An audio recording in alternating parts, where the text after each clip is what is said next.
जय श्री सद्गुरु देवाय नमः। जय श्री गणपति देवाय नमः। ओम नमः शिवाय।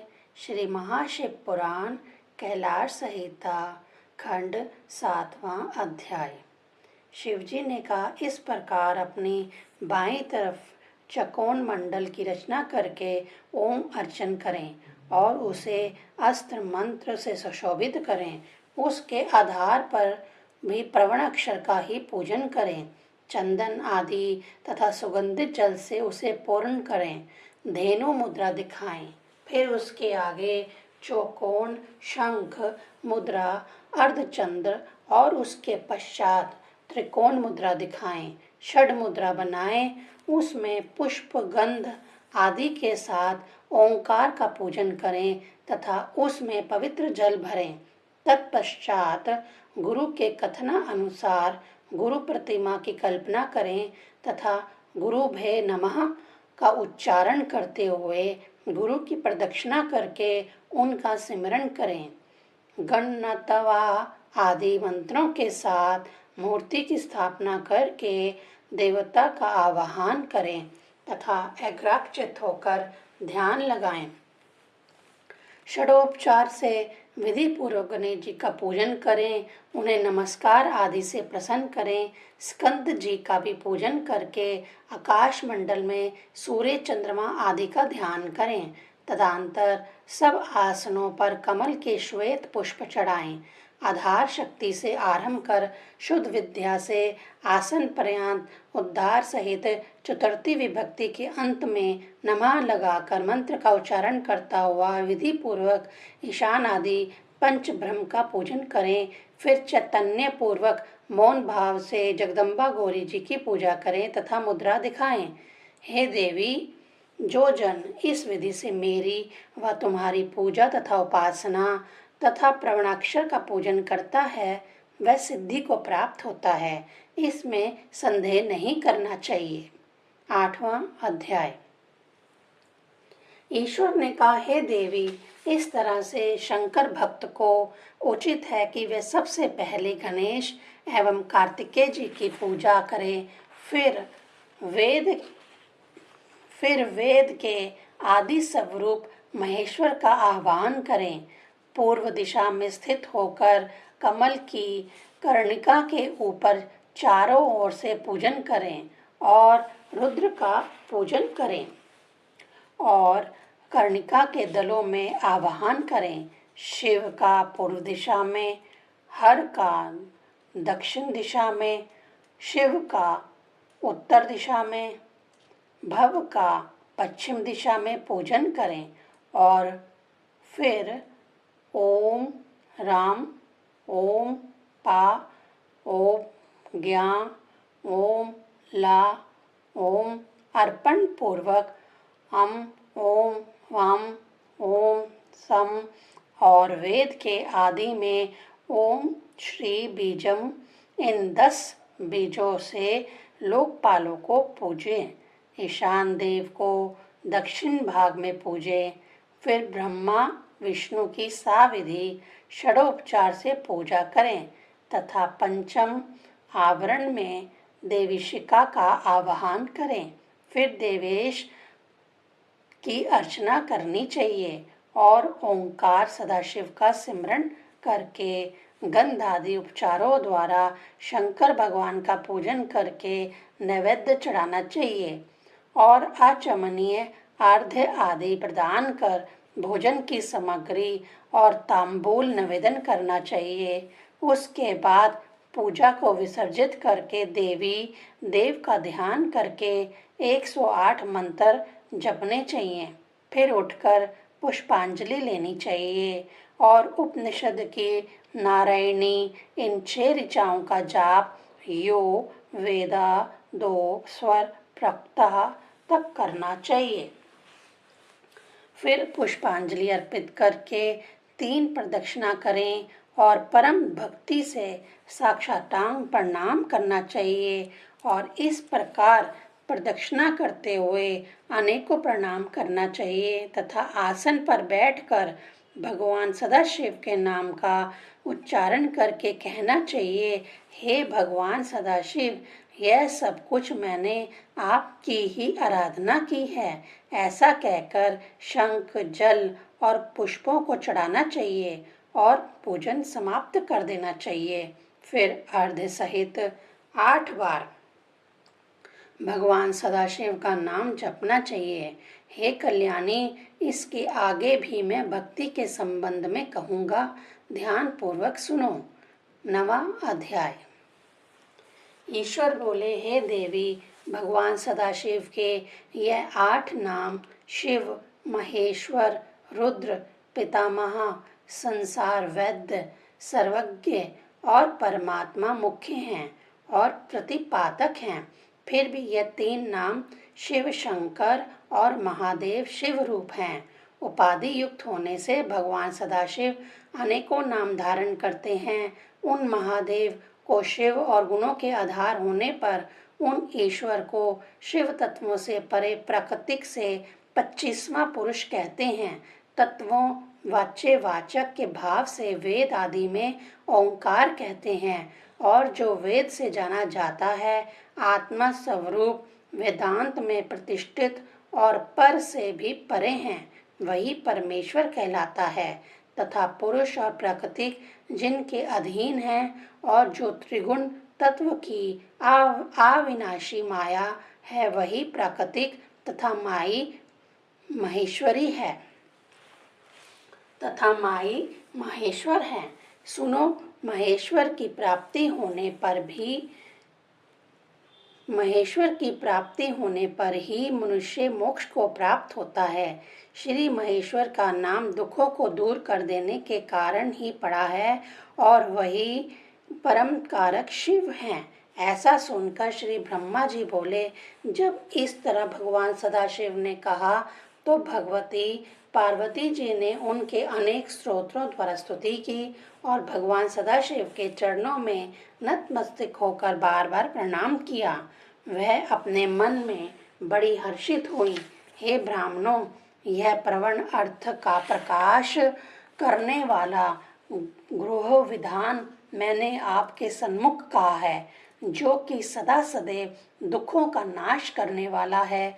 सूत जी ने कहा, हे मुनि वृंद, जब मुनि शार्दुल पराशर पुत्र भगवान श्री वेद व्यास जी कैलाश पर्वत को चले गए और मुनीश्वरों ने अपने अनुष्ठान किए हुए यज्ञ के अंत में भगवान सदाशिव की परम भक्ति से पूजा की और उनका ध्यान किया। यह पावन कथा सबसे पहले स्कंद ने नंदनी से और नंदनी ने सनत कुमार जी से और सनत कुमार जी ने भगवान श्री वेद व्यास जी से कही थी। भगवान श्री वेद व्यास जी से कथा मैंने सुनी थी और अब मैंने आप सबको सुनाई है। इतना कहने के बाद पुराणों के ज्ञाता श्री सूत जी तीर्थ यात्रा करने के लिए चले गए और सभी मुनीश्वर भगवान सदाशिव का ध्यान करने तथा मुक्ति प्राप्त करने के लिए काशी जी को चले गए। 10वां अध्याय। व्यास जी बोले, सूत जी के चले जाने के उपरांत अन्य ऋषि मुनियों को अत्यंत आश्चर्य हुआ और वे एक दूसरे से कहने लगे कि सूत जी ने पहले वर्णन किया था, उसके एक प्रश्न को तो हमने भुला ही दिया। वामदेव का यह मत अत्यंत कठिन तथा अबोध्य है। न जाने वह शुभ घड़ी कब आएगी जब हमें उस श्रेष्ठ पुरुष के दर्शन होंगे। दर्शन उपरांत उनसे इस विषय में पुनः पूछेंगे। इस प्रकार ध्यान चिंतन करते हुए हृदय में व्यास जी का सिमरन करके उनके दर्शन अभिलाषी होकर वहीं पर स्थित रहें। 1 संवत्सर व्यतीत होने के पश्चात सूत जी का पुनः काशी में आगमन हुआ। सूत जी को आया देख सभी ऋषियों ने आनंदित हृदय से सूत जी का अभिवादन कर बड़ा स्वागत किया। उन मुनियों द्वारा पूजित होकर सूत जी ने आसन ग्रहण किया और बोले, हे ऋषि मुनियों, तुम सब धन्य हो। तुम्हारे लिए जिस कारण से मैं यहाँ आया हूँ वह वृत्तांत सुनो। जब मैं तुमसे प्रवण का अर्थ एवं उपदेश देने के उपरांत तीर्थ यात्रा करने गया तो दक्षिण सागर के तट पर पहुंचकर मैंने कुमारी शिवा देवी की वंदना आराधना की। तदुपरांत कालहस्त शैल की ओर प्रस्थान किया। वहां पहुंचकर सुवर्णमुख से मुख में मंजन किया। ऋषियों द्वारा संतुष्ट व तृप्त सदाशिव शंकर का सिमरन भजन कर चंद्रमा की आभा को भी लज्जित करने वाले, जिनका मुख पश्चिम की ओर है तथा जो 5 शीश धारण किए हैं, ऐसे अनुपम एवं अद्भुत कालहस्ती शैल को तृप्त किया।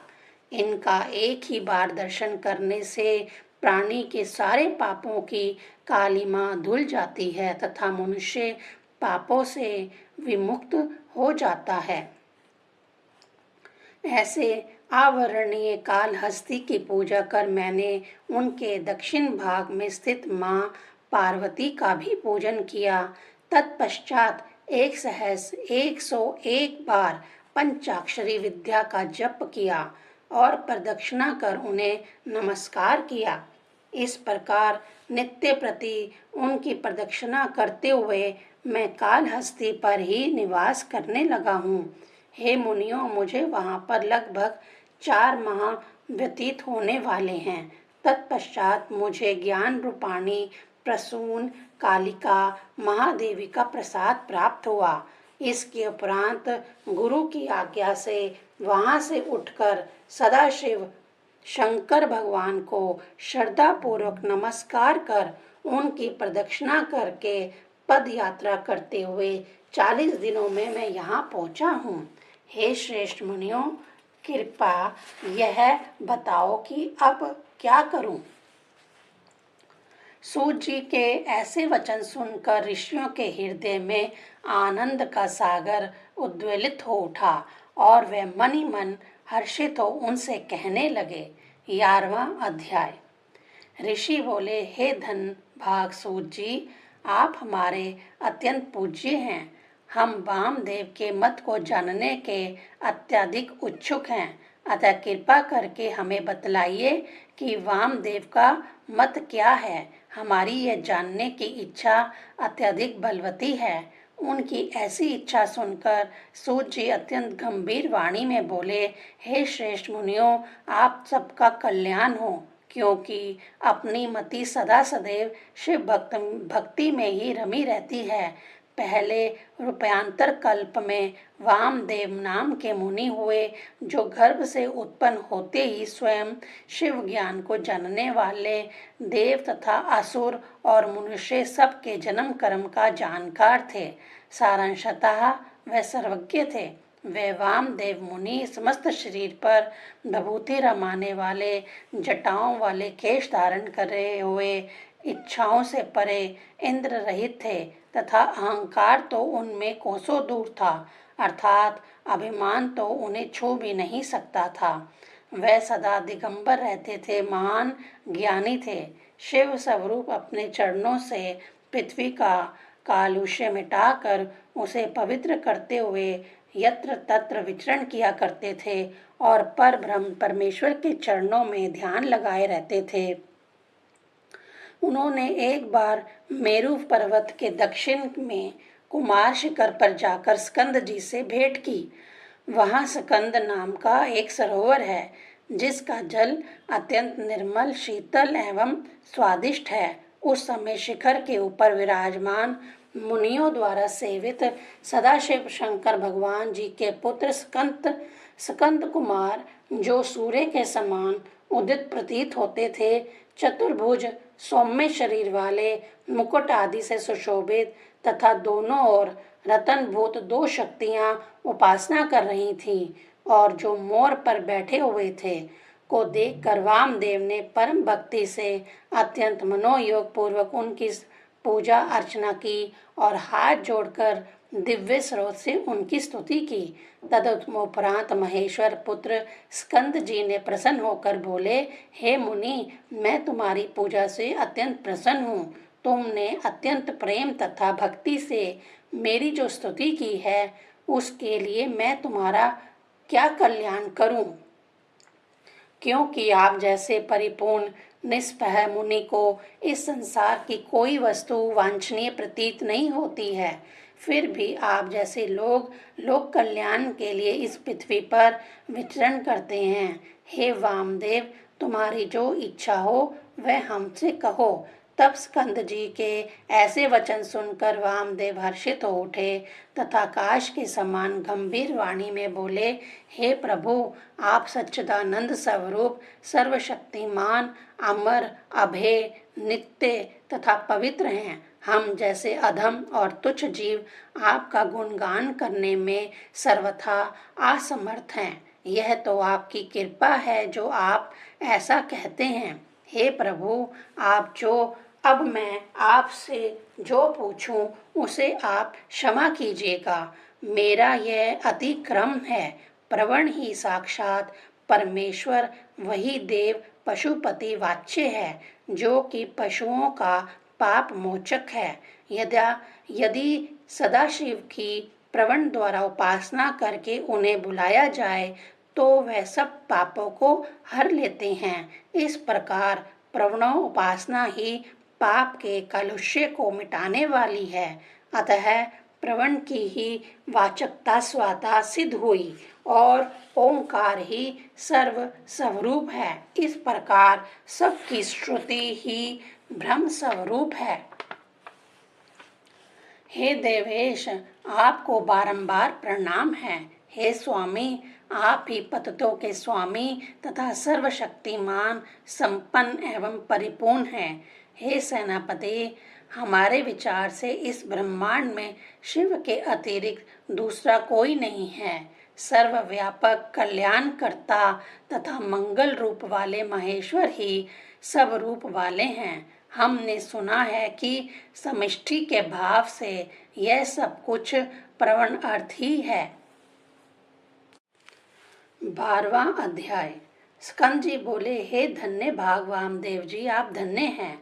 तुम सर्वश्रेष्ठ शिव भक्तों और शिव ज्ञान जानने वालों में से सर्वोच्च हो। तीनों लोकों में से तुम्हें कुछ भी आविदित नहीं है। तुम तीनों लोकों के ज्ञाता हो। फिर मैं सर्वहित की को दृष्टि में रखकर मैं तुमसे कुछ कहता हूँ, उसे तुम ध्यान से सुनो। इस लोक में प्राणी अनेक शास्त्रों के मोह जाल के बंधन में बंधे जा रहे हैं, जिसके फलस्वरूप वे उस अनंत सर्वेश्वर, सर्वव्यापक, सर्वंतर्यामी सृष्टिकर्ता की विचित्र माया को नहीं जान पाते हैं। सब कर्म कांड करने के बाद भी वह उससे अनभिज्ञ ही बने रहते हैं। अतः प्रवण ही साक्षात परमेश्वर है, जिसे शास्त्रों के बंधन में बंधे मोहित प्राणी नहीं जान पाते। इस प्रकार वही देव सगुण, निर्गुण और ब्रह्म, इन तीनों को प्रकट करने वाला है। प्रवण का अर्थ तो साक्षात शिव ने स्वयं किया है और वेद, पुराण, स्मृति और शास्त्र तथा अगमों ने भी यही कहा है। इसे प्राप्त कर विद्वान कभी भयभीत नहीं होता है। ब्रह्मा, रुद्र तथा इंद्र सहित समस्त जगत को वही उत्पन्न करते हैं। वह स्वयं कभी कहीं से भी उत्पन्न नहीं होता है, क्योंकि वह आदि, अनंत और अजन्मा है। उसमें सूर्य, चंद्रमा तथा विद्युत का कोई प्रकाश नहीं है तथा उसकी आभा से ही समस्त जगत प्रकाशित होता है। यह महेश्वर अत्यधिक ऐश्वर्यशाली है, उसे सब कुछ प्राप्त है। वही मुमुक्षुओं के ध्यान की वस्तु है। वही सर्वव्यापक, सर्वशक्तिमान, निर्गुण, निष्कल तथा शिव स्वरूप है। वह स्थूल से भी स्थूल तथा सूक्ष्म से सूक्ष्म है। इन सब से परे उसके 3 रूप और हैं। वही सब देवाधिदेव, सनातन तथा ज्ञान क्रिया के स्वभाव वाले हैं और परमेश्वर भी कहे जाते हैं। वही देव पंचक और पंचक भी हैं। उनका हृदय सदा सर्वदा स्फटिक मणि के समान पवित्र, शुद्ध, निर्मल तथा शीतल रहता है। उनके 5 मुख, 10 भुजाएं तथा 15 नेत्र हैं। वह जो देव पुरुष मुकुट से सुशोभित पुरातन पुरुष, कोमल हृदय वाला वामदेव रहस्यात्मक तथा प्रदेशवान है। वह वामदेव सगवान तन्मूर्ति साक्षात संपूर्ण निष्कल्क तथा मूर्ति या 6 प्रकार का शरीर धारण करने वाले हैं। शब्द की शक्तियों से भी वह स्फुटित होते हैं, उन सबके हृदयों में विराजमान रहते हैं तथा अपनी इच्छित शक्ति के अनुसार वाम भाग में शोभामान हैं, जिनके मंत्रों के 6 प्रकार के अर्थ मनवंतर आदि से होते हैं तथा उपासना मार्गी समष्टि विष्टि भाव वाले और प्रवणात्मक अर्थ वाले हैं। उनका अर्थ मैं तुमसे कहूँगा, ध्यान पूर्वक सुनो। सर्वप्रथम उपदेश का क्रम कहूँगा। हे मुनियों, लोक में वर्ण विख्यात है। इनमें से 3 के लिए वेद पाठ स्वीकार किया गया है। शूद्र वर्ण वाले वेद के पठन पाठन के अधिकारी नहीं हैं। शूद्र का कार्य केवल सेवा करना कहा गया है। शेष 3 वर्ण अपने अपने धर्म का आचरण करें। इन्हें तो वेद पुराणों का पठन पाठन कर धर्म का ही अनुष्ठान करना चाहिए तथा कर्म कांड में रत रहना चाहिए, अन्य नहीं। इन्हें इसी से सिद्धि की प्राप्ति होगी। वेद मार्ग के बतलाने वाले तथा जिनके द्वारा लोक कल्याण हेतु वेदों की रचना की गई है, उनकी यही आज्ञा है, ऐसा ही आदेश है। वेदों तथा पुराणों में बताए मार्ग के अनुसार वर्ण आश्रम धर्म के नियमों का पालन करना चाहिए तथा वर्ण व्यवस्था के आचारों के द्वारा वह परमेश्वर की पूर्ण उपासना करे। इस पूजा के द्वारा कितने ही मुनियों को सर्वश्रेष्ठ सयुज्य भक्ति की प्राप्ति हुई है, उन्हें मोक्ष मिल गया है और वे स्वयं ब्रह्ममय ही हो गए। ओम नमः शिवाय।